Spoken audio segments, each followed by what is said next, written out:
Have you ever set out to test a persona and then like a month or two in realize that you have absolutely no learnings from it? Kind of makes you want to die inside. Don't worry, it happens to everyone, and I got you.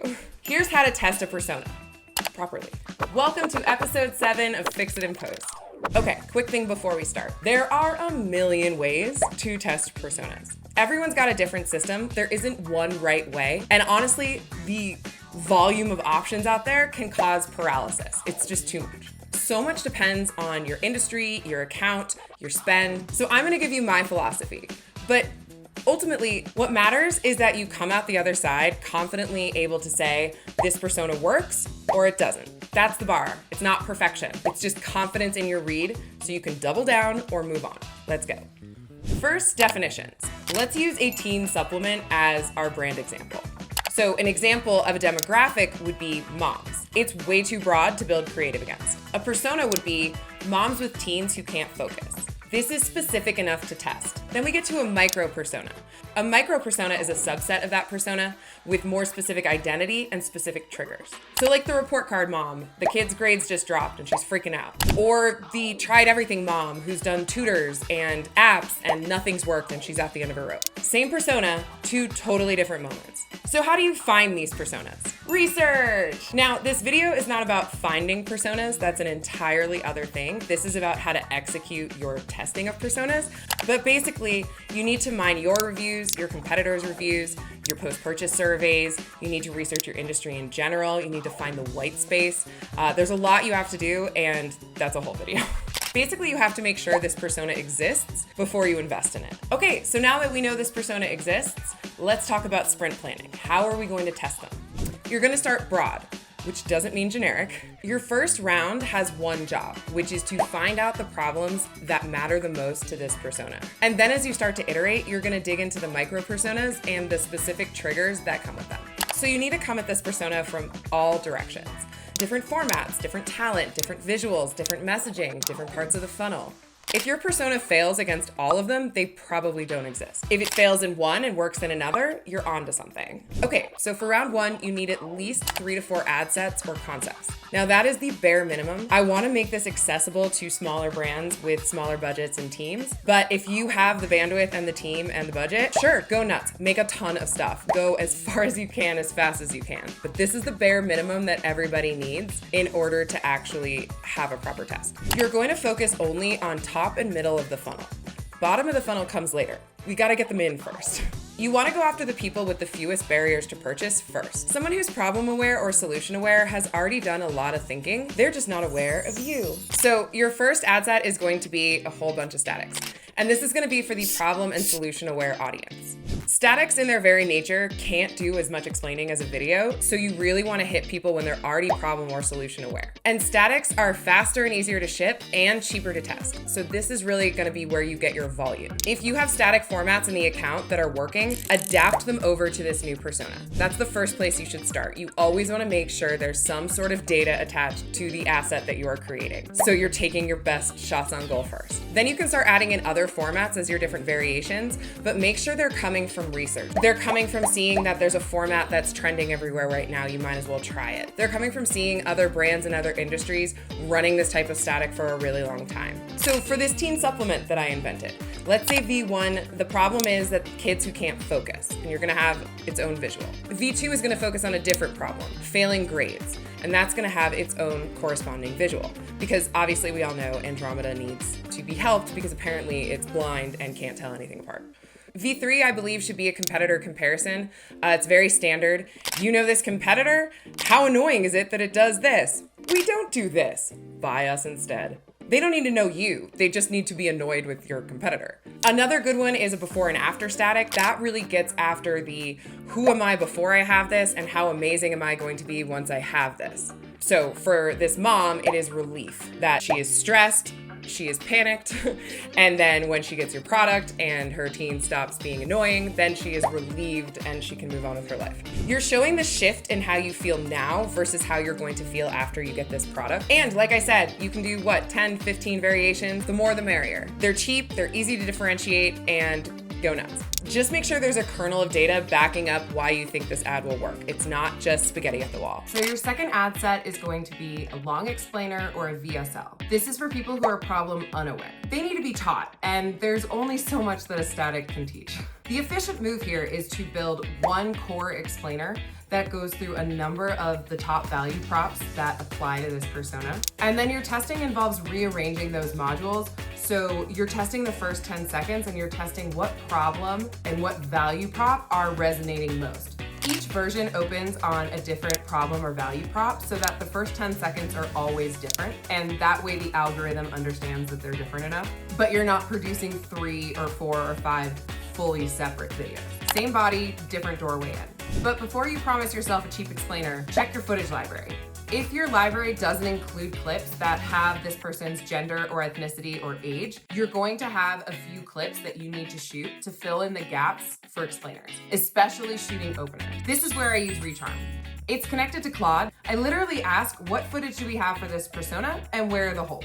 And I walk out with a shot list of what I need to shoot, and also it'll tell me which briefs I can actually spit out without having to shoot new footage. Work smarter, not harder. Ad set 3 is going to be a UGC. This is the human one. UGC has an advantage over any other type of ad. When a real person that looks like you says, I've been there, I've felt that, here's the solution, the viewer isn't being told by the brand that they're understood. They're seeing a version of themselves understanding them. A brand can quote a review, but it's obviously less strong than seeing a real human authentically communicating that they've been there, they've done that. So this can be one UGC ad set with one creator, or it can be 5 ad sets with 5 creators. The more creators you can test, the better. But if you are strapped for resources, start with one really quality casted UGC.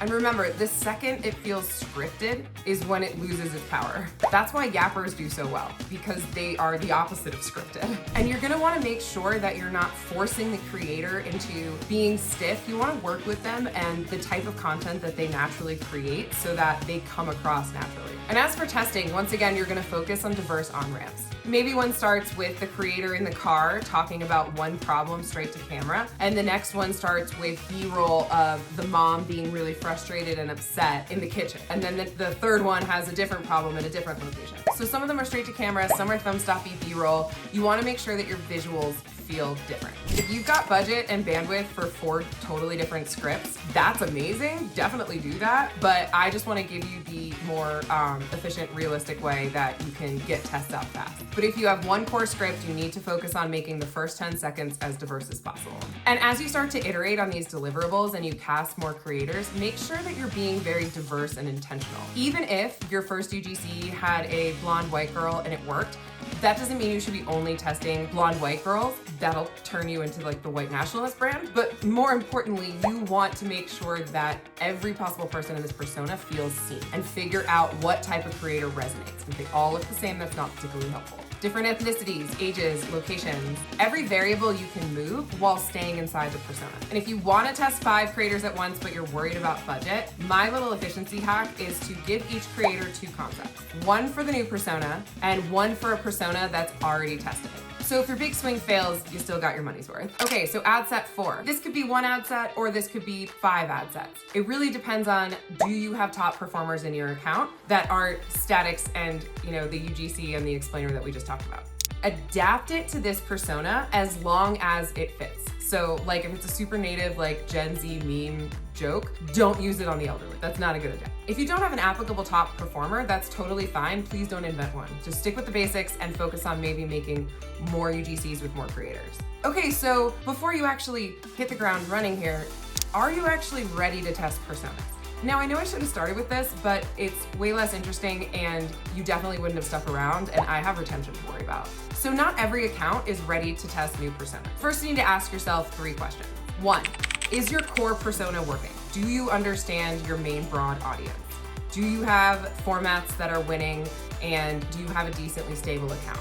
Maybe your core persona creative is humming and doing great and you just are ready to scale out, or it's starting to fatigue and you're realizing that you really need to branch out who you're selling to. Both are the right moment. But if you're still figuring out your core persona, come back to persona testing later. Just focus on your core and improving that, getting that stable, and then you can start to expand. And keep scaling your core while you test. Persona testing is a layer on top. It is not a replacement. So don't starve the personas that are working in your account to chase a maybe. 2, can you afford both costs? The first is the cost of production with new creators and having to get new footage. And the second is spend. Not just the ad spend that you're putting behind the ads, but also knowing that your CPMs are going to be higher for the first few weeks. The algorithm is still trying to figure out that, oh, I'm not supposed to send it to your regular audience. I gotta go find this new audience. That takes a minute and it's kind of expensive. So you gotta be prepared to absorb those costs to get to the other side. And 3, is the timing right? This is more about when to test a persona rather than whether you test it at all. But like, please don't test a fitness persona in November. We are all like reveling in the fat then. And don't test a gift-giving persona in January. When they fail, you might read that as, oh, they don't exist. No, they do. It's just not the right time. And you wanna start your testing a few weeks before you actually need the conversion. Like I said, the algorithm needs a minute, but your team also needs a few rounds of iterations before they're gonna actually hit goal. And that's gonna take a few weeks. So if you're prepping a gifting persona for Black Friday, I would start in early October. That gives you a runway of about 6 weeks to really nail it before you need those conversions. Okay, so you just made a bunch of shit. Now, how do you analyze it? In the early stages of persona testing, you're looking for promise, not perfection. Like I said, the ads that are gonna get to perfection are in like round 3, and they need data behind them in order to get there. So read your soft metrics: thumb stop, hold rate, click-through rate. Look through your engagements and your comments. Don't worry about conversion yet. If something converts in round 1, that's awesome, take it. That's a bonus, not the bar. So that means you're gonna wanna adjust your benchmarks. If your account is regularly getting 55% thumb stops, that's amazing, but you're not gonna necessarily get that off the bat when you're starting fresh with a new persona. However, I always think of 30% as the mark of a solid thumb stop. So if you're getting thumb stops in that range, that means that you're on to something, even if it's not, competing with your top performers already. That's unrealistic. Okay, so how long does this persona testing last? Run your first round and then a few rounds of iteration if there's something to iterate on. And if you're seeing promise and you're following threads, great, keep going. But if you're a few rounds in and just nothing is taking and you're just circling the drain, it's time to call it. And this persona isn't dead. It could rise again. It doesn't mean the persona doesn't exist. It means it shouldn't be a priority for you right now. But just as people are like, oh, statics aren't working for me. Okay, but in a few months, you're gonna test statics again and they're gonna start working for you. So there's always changes and you never wanna just completely write something off. Okay, so that's it. That is my system for testing personas. And again, like I said, there's so many ways to do it and I adapt this differently depending on the brand. So again, not Bible, but I really hope that this is a good framework for you and guidelines that are actually absorbable and actionable so that you can get your start without feeling like you have to do everything all at once. So here's what I want to leave you with. The bar is never, did I follow this guru's complex matrix perfectly? The bar is, am I confident enough to say that this persona works or it doesn't? So when the next time your boss asks, hey, how did that persona perform? You're gonna have an answer. Maybe it's, it works, and here are the angles that we're scaling into that we found work. Or maybe it's, no, it doesn't work. Here's what we found out, and here's how we're pivoting and testing somewhere else. Both of those are great answers. That's the whole job. Okay, that's it. Thank you for watching. If this was helpful, please share it with the world. Subscribe, like, do all the things, and I'll see you next time. Bye.